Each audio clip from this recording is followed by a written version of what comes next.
Good afternoon, you grotesques, you ghouls, you prurient masses. It's me, Dr. McAvoy, not my real name, obviously. Orange tea, nothing else. Here with another videogram for your delectation. What's this one about? It's about true crime. Something a little bit different. Um, True crime, you say? What's that? It's crime that's true, uh, i.e., it existed in the real world. But we're not just here to talk about all crime. That would be too broad, too abstract. Obviously, it would be a punishingly long video, several hours, no doubt. No, we're here to talk about some media representations of true crime. And I know what you're thinking. You're thinking, gosh, that sounds a bit like a media studies lecture or something. It sounds a bit hard going, but it's not going to be like that. It's going to be extremely concise and full of entertaining asides. Unlike this introduction, so we're going to focus on two things primarily. We're going to focus on a documentary that's just landed on Netflix and a new drama on the ITV. The documentary is Who Killed Jill Dando? Not much of a mystery there, you may think, but we'll come back to that momentarily. The ITV drama in question is The Long Shadow, which is another dramatisation from ITV about the events around the Yorkshire Ripper case. And it's the emphases in both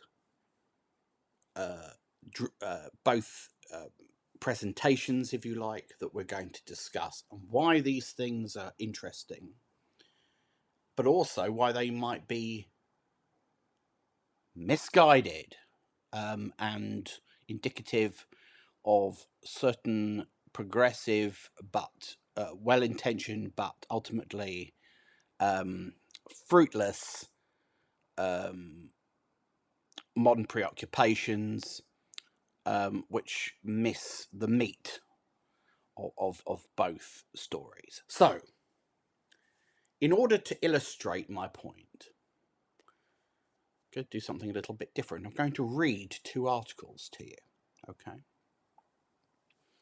And using the genius of image switching technology, I'm going to show you the articles that I'm going to read to you. This won't be novel to anybody who's watched a YouTube video ever, but it's novel for me. All right. The first program we're going to discuss is a Netflix 3-part documentary, Who Killed Jill Dando? Who's Jill Dando, you ask? Oh, millennials, you don't know anything about the time before you were born, do you? Nothing at all. Jill Dando was an extremely popular BBC television presenter in the 1990s. She rose through the ranks. She read the news regionally, and then she became a national news reporter. And then she started to get a portfolio of what we might call sort of magazine-like programs. The sort of low to middle brow crud that the masses enjoy. And these were all self-descriptive shows. I don't know if that was in her contract or not, but so she was in things like Holiday and Crime Watch and Antiques Inspectors, programs that tell you exactly what they do or what they're about, without you needing to think about it. Now, in the case of Antiques Inspectors, somebody out there in the country, Barry George, but we'll come back to that momentarily, proved to be the ultimate critic of the show, because the night after, or the morning after it aired, Ms. Dando was shot dead on her doorstep in Fulham in West London. Now, for international viewers, and I understand this channel has a huge international reach, so of course I'm going to contextualize a lot of what I say. so that you understand the deeply British context of the programmes under discussion. Programmes are what we call TV shows here. There's no gun crime in the UK. There's hardly any guns. So for somebody to be shot in West London is highly unusual. For someone to kill Jill Dando is extremely unusual. What I'm going to do now is I'm going to read you my review of the Netflix documentary. Now, I know you're thinking, it's a bit vain, isn't it? Reading your own thing. So many to choose from. Why read your own? There is a point here, okay? I'm going to illustrate a point. But in order to make the point, I must first read you the review. All right, just humour me, would you? This has all been thought through. Right. As I'm going to be reading, I'm going to have my glasses on. There you go. All right. Now, let's switch to the new plane. There it is. Whoa, isn't that exciting? And this is the review in question. And this is on my blog, as you can see here, Opinionoid. And if you go to this blog, this is edwhitfield.wordpress.com, because I'm too cheap to pay for my own URL and always have been. You'll be able to read opinion pieces written by me. If you don't go to this website, you won't. Here is my review of Who Killed Jill Dando on Netflix. Little clue there, the picture you see. Ooh, who's that? Could that be the man?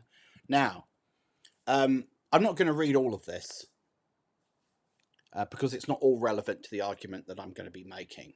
But I'm going to read the first bit and then skip a bit and go to the bit about the alleged killer, because that's the relevant part. Okay? Okay, good. Who killed Jill Dando? But should I read it in my own voice, or should I do it in a sort of outrageous Cockney accent? I do actually, in my own mind, write that way. I don't know if that comes across in any of the pieces I've written. Have you noticed that? Do you hear that when you read me? Yeah, all right, let's do it, Cockney. Who killed Jill Dando? Barry George, you say?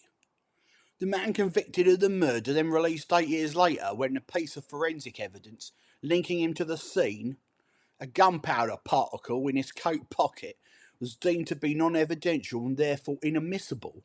Yeah, that's him. Netflix's 3-part documentary channels the id of frustrated former senior investigating officer Amish Campbell. There's nothing new to say about the case, because to all intents and purposes, crime's been solved, yeah? But because George is now legally an innocent man, can't say so. Only do what the police have done by way of inaction. Like namely produce no new line of inquiry, no new theory. Instead, the case against the original suspect is relitigated. Question for armchair detectives is simply, did George Semi get away with it? Is he like UK's O.J. Simpson? Yes, he is. But we'll come back to it. Sure, a dissenting voice is interviewed. Do you think he's a patsy? There's a sister who campaigned earnestly to have his conviction overturned.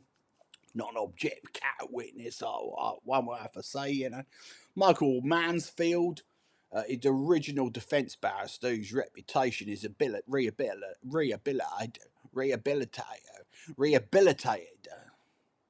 If indeed alternative theory, it's hard to say rehabilitated in a Cockney accent. Have you noticed that? I don't know if that's don't know why that is. Michael Mansfield is original defence barrister, whose reputation is rehabilitated, if indeed alternative theories such as the Serbian hitman are ultimately proven. Ponders the possibility on camera, safe in the knowledge that no new link to the Serbian underworld will ever be uncovered. Then there's the ex-con turned journalist who once interviewed George in a prison hospital and believes he's innocent on account of the hazy double whammy, finding the convicted killer to be a bit of a dissociated simpleton and hearing a gangland rumour that a known villain pulled the trigger instead. I can't tell you why, because you'll know who it is, love, he tells the nobly unexcited interviewer behind the camera. You see what I did there? I inverted the accent. Actually, he's got an accent that's like the one I'm doing, so I didn't do it. I went to a sort of middle class lovey accent instead. That was what I was trying to do there.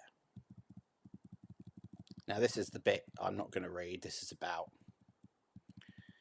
a bit about Columbo and a bit about grand narratives being offered instead of a simple explanation.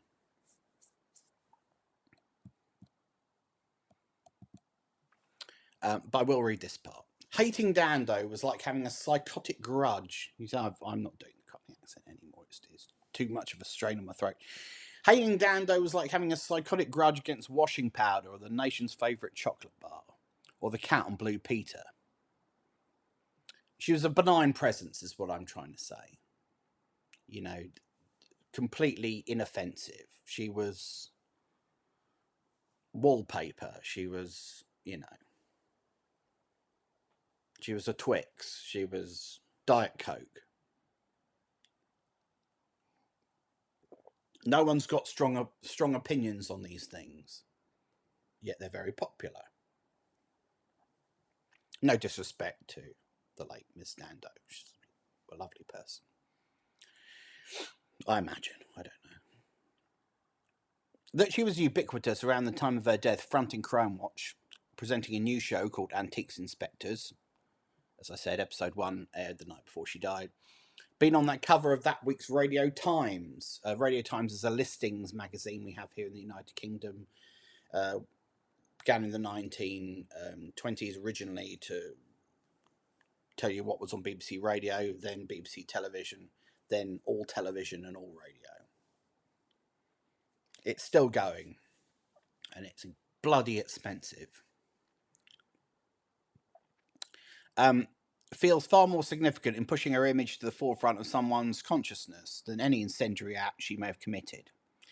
Dando was apolitical. She was imagined to represent ordinary people rather than lord it over them, and on account of her affability was universally well liked. Well, chortled the reviewer, not quite universally. Which brings us back to Barry George. This is the relevant bit. If you're going to wake up, now's the time. Wake up. To understand, for all its coyness, why the Netflix documentary can't help unveil him like a third-act villain, then hand him a Hitchcockian length of rope to hang himself, this reference to the Hitchcock film Rope, of course, by letting him offer up a feeble and half-hearted defence, namely that if he was the killer, police would have found more forensic evidence tying him to the scene, an argument that neglects to mention the police were handling his coat a year after the crime took place. We need only conduct a thought experiment. Yes, that was George's defence in the documentary. Oh, I only found one particle. I rest my case. You can wash a coat a lot in a year, particularly if you were wearing it when you shot someone in the head.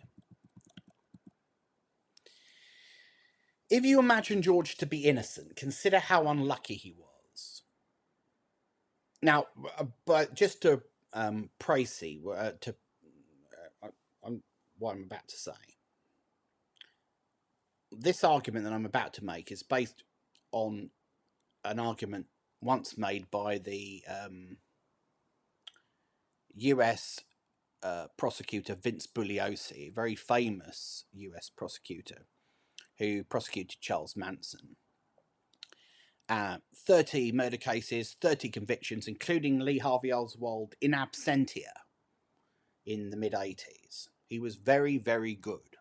And he was so outraged by the verdict against O.J. Simpson, namely that O.J. was acquitted. He was so frustrated. He wrote a book called Outrage about it and made a video, which I will link to, in which he gave his own summation of what he would have said based on the same evidence if he had been leading the prosecution. And compared to what was actually done, it was night and day.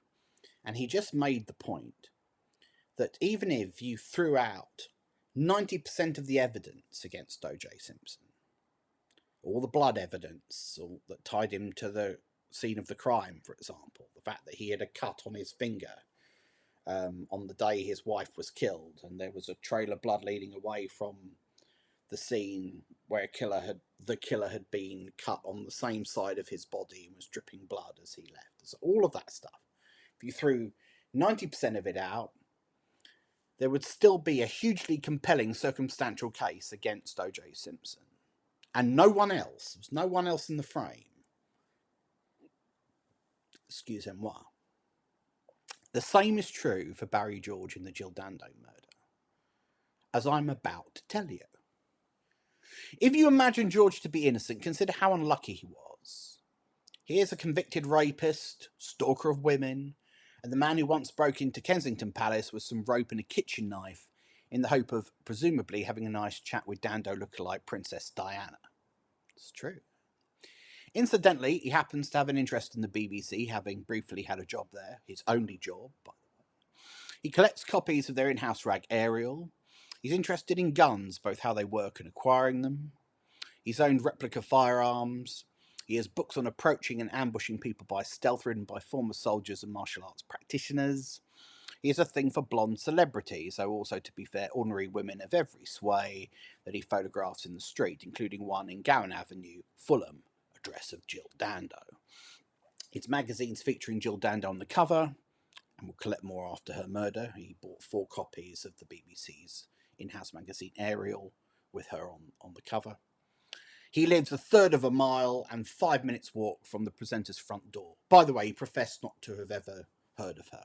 Didn't know her. Only person in the country who didn't know who she was. Apart from you millennials, don't fucking know anything, do you? And would you believe it, one day, on the day he's been lingering close to Gowan Avenue, it was possible to believe he preferred to be out rather than in, as his home was full of rotting rubbish, unflushed excrement and bugs.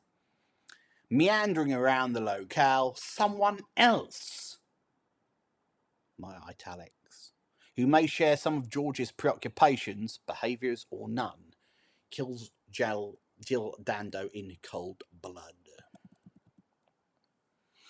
The perpetrator is as lucky as George is unlucky. Unlike George, he doesn't live in the local area, so he can't simply walk around endlessly, day after day, hanging on the corner of her street, waiting for a chance sighting of the woman he's developed an unhealthy preoccupation with. Michael Mansfield, in a "with friends like these" moment, inadvertently gives us a tip that this regular access to the area and oodles of free time, is a precondition for the killer having opportunity. Yes, he actually makes this point in the Netflix documentary. He says, look, the killer would have had all the time in the world just to hang around the local area. Well, yeah, he did, because he was Barry George. He lived a third of a mile away and was seen lingering around. Nice one, Michael Mansfield. You're doing wonders for your former client there. No, the lucky killer instead happens to be right there in Gowan Avenue at the exact moment Dando returns to her old house, to collect facts. She'd been staying with her fiancé at the time, was selling a house. And this, by the way, was one of the things that really flummoxed the police. How could the killer know that Jill Dando was going to be at her home that morning when she herself didn't know? She only made the decision to go 90 minutes earlier because of a call from her agent, you know. But Barry George, who lived in the local area, wouldn't have known any of that, wouldn't have known that she was staying at her fiancé's house. He just knew that she lived in Gowan Avenue. And I think he thought, you know, if I hang around long enough, if I'm out on the streets for enough hours each day, eventually I will see her and then I can take my opportunity. And I think that's what happened. If George had been the killer, he'd have had a nearby base of operations from which to work. 101 attempts at sighting his prey. It's basically what I just said. But the real killer struck lucky on his one and only trip to the area. The odds are lengthening considerably when one considers that Dano didn't know she was heading that way herself until a call from her agent a couple of hours earlier prompted her to make the trip. Now, that's all we need to say about that. I'm just going to switch planes because in preparation for the next article. So, the point I'm making there is that why have I put all the emphasis in that review on the killer or the alleged killer, as the documentary doesn't? The documentary is 3 episodes, nearly an hour long, and most of those 3 episodes are dedicated to Jill Dando herself. Her upbringing, her career, who she knew, people's oddball theories about the crime. Oh, she was trying to expose a paedophile ring in Hollywood, or in Hollywood. Oh God, in the BBC. A Serbian hitman killed her in retaliation for the bombing of a television station in Serbia a week or 2 earlier. She'd fronted an appeal for Kosovo refugees or whatever, all this stuff. Yeah. You know, what I've done in that review is, unlike most TV critics who just mindlessly recount the documentary's narrative, I've read through the documentary to what I believe to be the filmmaker's intent. Okay? I've put my emphasis where they implicitly wish it to be, but can't put it because they can't name Barry George as the killer. Because his conviction was quashed. Because that piece of particle evidence, which was actually very, very compelling, was deemed to be unevidential. But as Nick Ross on his blog points out, actually, when you apply certain mathematical models, it goes from being mathematically neutral to 71%, 71% being the probability that he fired a live weapon. That's why that particle was in his coat pocket. Anyway, so why have I done that? Why have I spent all of my time talking about the killer? Because I think that the killer is far more interesting than the victim. Because the killer is somebody who has transgressed the ultimate social boundary, broken the weak bond that holds our civilization together. They've committed a terrible, violent murder. Now, the people who talk about the Jill Dando case and the people who have made the Jill Dando documentary ostensibly think that her status, her high status as a television presenter, makes her more interesting than the man who killed her. It's become fashionable to say that the men who kill, they're almost always men, are just misogynist, sad deviants, and they have no cultural value. They are not worthy objects of fascination and inquiry. I think the opposite. I think that by virtue of what they've done, they're interesting. And I accept that this is not necessarily a universally shared view, all right?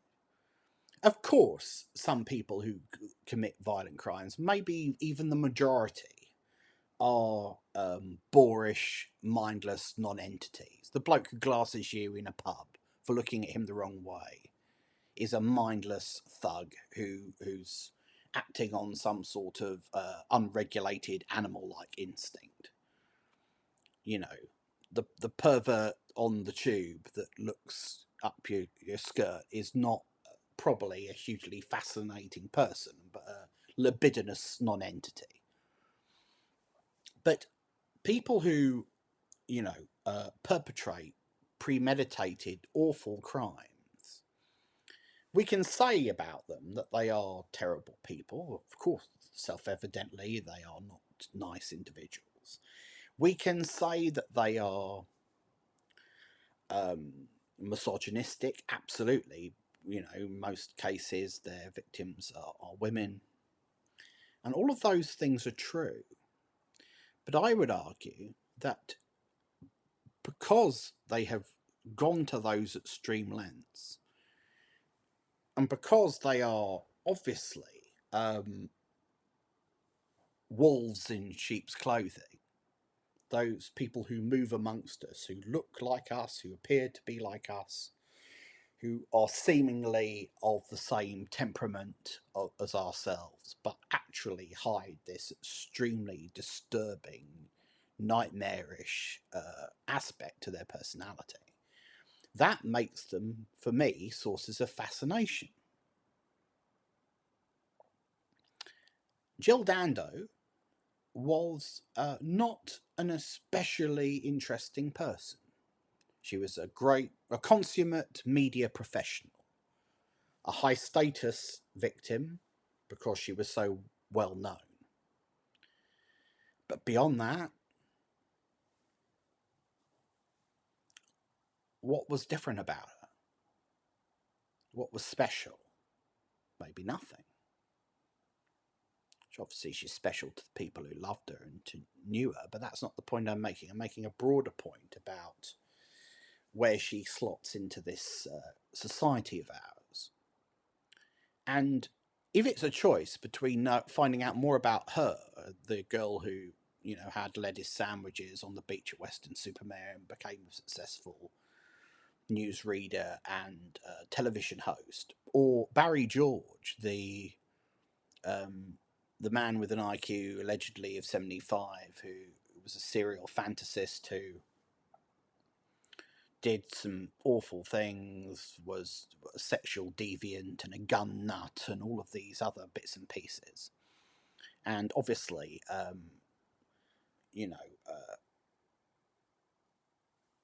committed allegedly a terrible crime because he reacted to a certain aspect of our sort of prurient, celebrity-driven culture.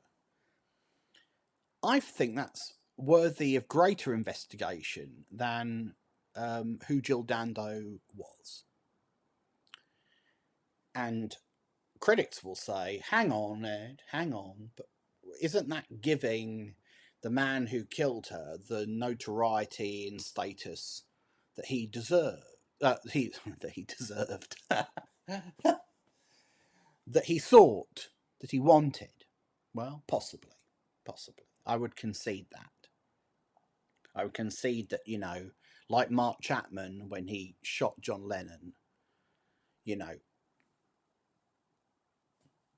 um, a man who wasn't perhaps a great multifaceted human being tried to steal some of the attention and some of the fame that had been accrued by his victim. But it's a more problematic argument with Jill Dando than with John Lennon, because John Lennon, of course, was a genuinely fascinating, hugely creative human being who made an absolutely vital and stellar contribution to popular culture. Jill Dando, with the greatest of respect to her, not so much. So, of course, the Mark Chapman, John Lennon argument is more problematic. Lennon was certainly more interesting than the man who killed him. No question. But unfortunately, most of the time, as we're going to discuss when we get to Peter Sutcliffe and the Yorkshire Ripper case, that is usually not the case. It's usually the case that the killer is more interesting by virtue of their deviance and, closet psychosis than the people that they kill. You can make broader social points about the people that they kill. You can make points about celebrity culture and our prurience based on Jill Dando. As we'll discuss, you can make broader social points about British society, given the low status of the people that Peter Sutcliffe killed, the lessons of Victorian England not learned there.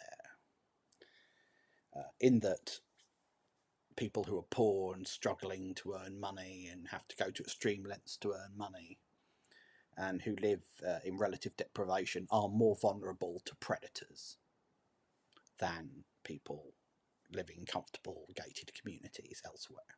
But anyway, if it's a choice between knowing more about the killer or more about the victim, I want to know more about the killer, because I'm a ghoul like that, you see. And that brings us, if you will, on to our second article. And this is a piece about The Long Shadow, the ITV drama about Peter Sutcliffe. Except it's not about Peter Sutcliffe this time. Not really.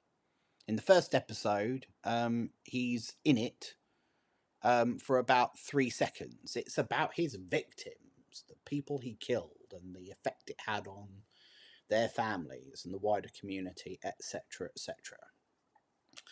This is from The Independent. The used to be a newspaper, but is now just a website with lots of annoying ads and pop-ups. Peter Sutcliffe's brother criticises ITV over The Long Shadow. What's to be gained from this, he asks.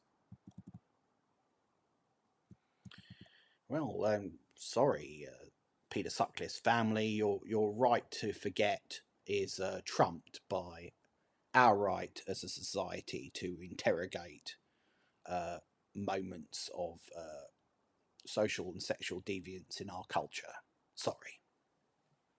Understand our own criminal history. The brother of Peter Sutcliffe, serial killer known as the Yorkshire Ripper, has hit out at the ITV for reopening a terrible old wound.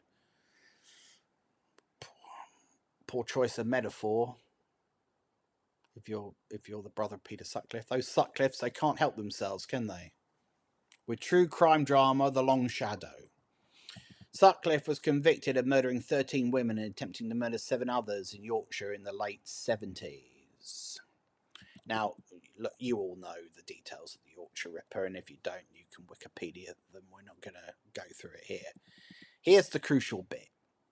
The real-life Sutcliffe's brother, Carl Nicholas, an antique dealer, has now shared a mixture of anger and weariness. He feels knowing Sutcliffe's story will play out on TV again. What's to be gained from this? Nicholas 60 told Mail Online. I feel so sorry for the victims' families that they have to endure the retelling of losing their loved one. It just drags up the most painful memories. My family don't need it either. It was bad enough to go through it at the time. It's like reopening a terrible old wound. There's Peter Sutcliffe. Open shirt, crucifix. Just before he was sentenced. He continued, I have a thick skin. This drama won't impact me too much, but I hope this will be the last. It won't be the last. It's too culturally significant for it ever not to be discussed. My brother's story has been repeatedly told, and for the sake of the victims and their families and my family, it needs to be left now. It is history. Yeah. I mean, that's a convincing argument, because something's in the past and it's unpleasant. We should forget about it, shouldn't we? If what a pity that people didn't take that attitude to Jack the Ripper.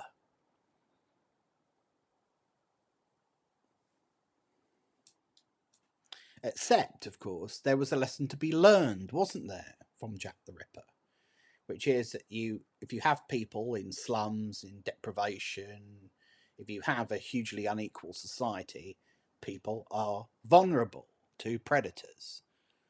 Sutcliffe preyed on exactly the same conditions that Jack the Ripper preyed upon a century earlier. He was able to get away with it through a combination of opportunity and a certain misogynist attitude within the police. They didn't take it quite as seriously as they would have done if, some nice middle class people had been butchered. Now, okay. Now, here's the thing about this, okay?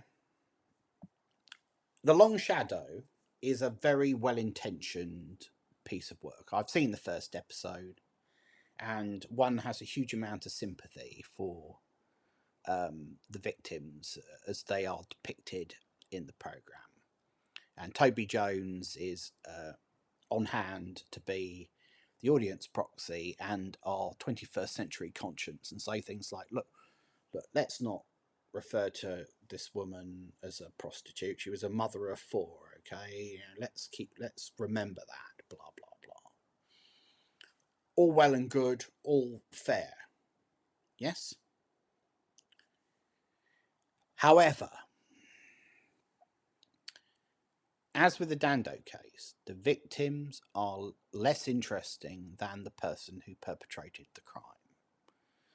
Because whereas, telling the victim's story gives us a little insight into what was going on societally at that time in that part of the country, and so on and so on. Women forced to sell themselves for a fiver to buy their kids Christmas presents, a fiver being equivalent of about £50 today, roughly. All of that is very touching and very sad, and it's designed to make you angry. You're supposed to look at this and say, God. And to cap it all, Peter Sutcliffe murdered them. Their lives were miserable enough, and then this prick comes along and offs them. Yeah, fair enough. And it's not that that's not a legitimate angle. There was a book recently called The Five about the Jack the Ripper's canonical victims, which was designed to do the same thing. Humanise the victims, give them agency. They're not just corpses, they were people. Let's find out more about the people. That is a very modern attitude, feminist attitude toward crimes perpetrated against women by serial killers. And it's not an argument without merit. Of course, everybody who is the victim of crime, whether they be a man or a woman, has an interior life. They have agency. And it could be that their lives are very interesting for all sorts of reasons. But often, when you look into these things, you discover that the most extraordinary, the fascinating feature of their lives was the way it ended, which is a terrible thing to say, but also true. It's true for Jill Dando.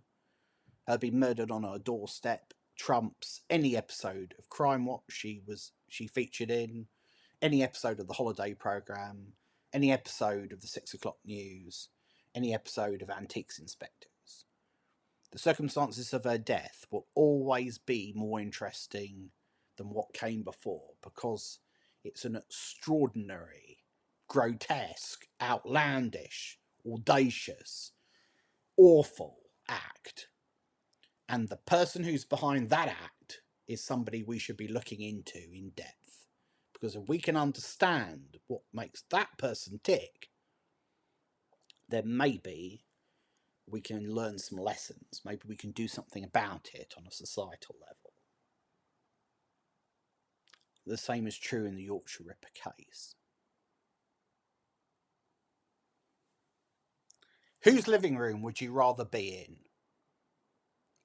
Whose living room would you rather be a fly on the wall on? That of the lady who was killed by the Yorkshire Ripper, who couldn't make ends meet, who had a crap marriage, who was struggling to pay her bills?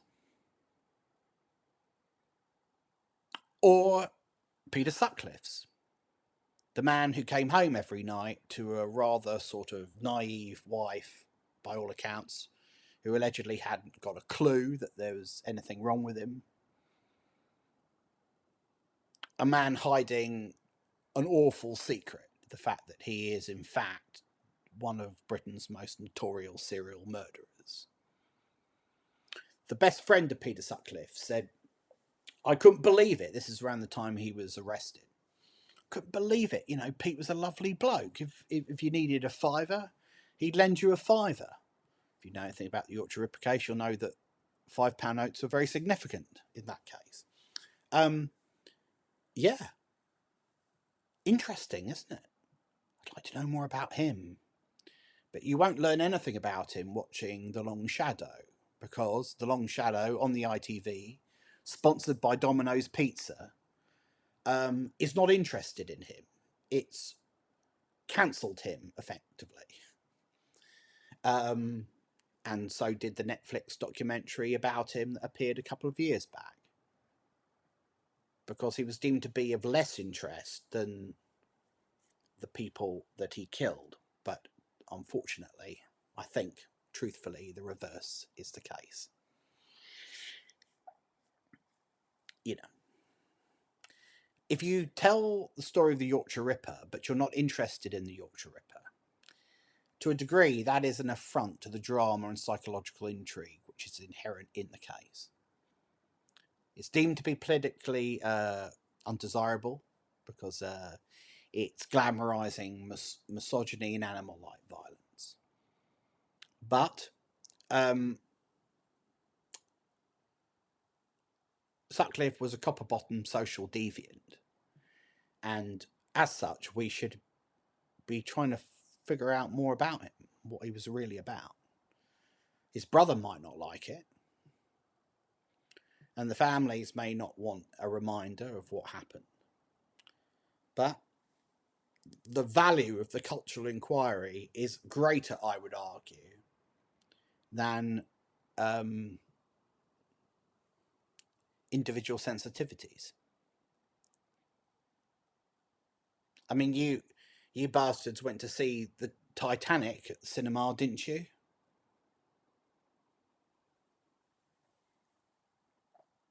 Surely some people alive then who didn't want this big hulking reminder of the worst night of their lives on cinema screens, but that didn't stop you going in your millions to see it, did it? Now, I confess to some personal interest in this matter because, as you may know, I wrote this, Murder by the Bottle, which is a crime novel told from the perspective of a serial killer.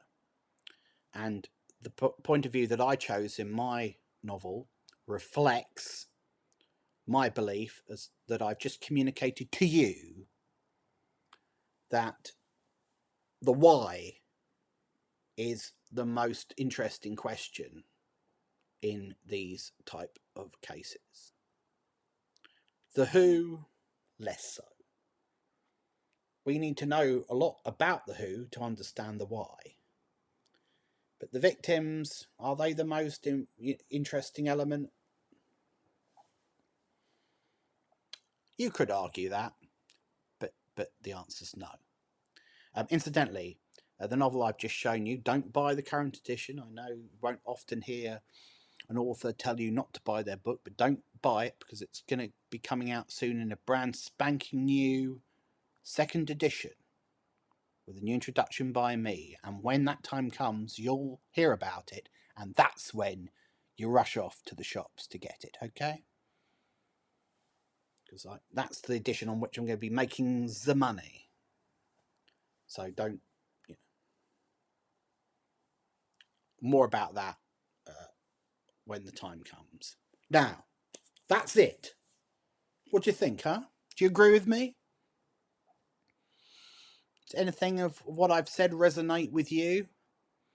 If it does, tell me about it. If you make an interesting, thoughtful comment, I might read it.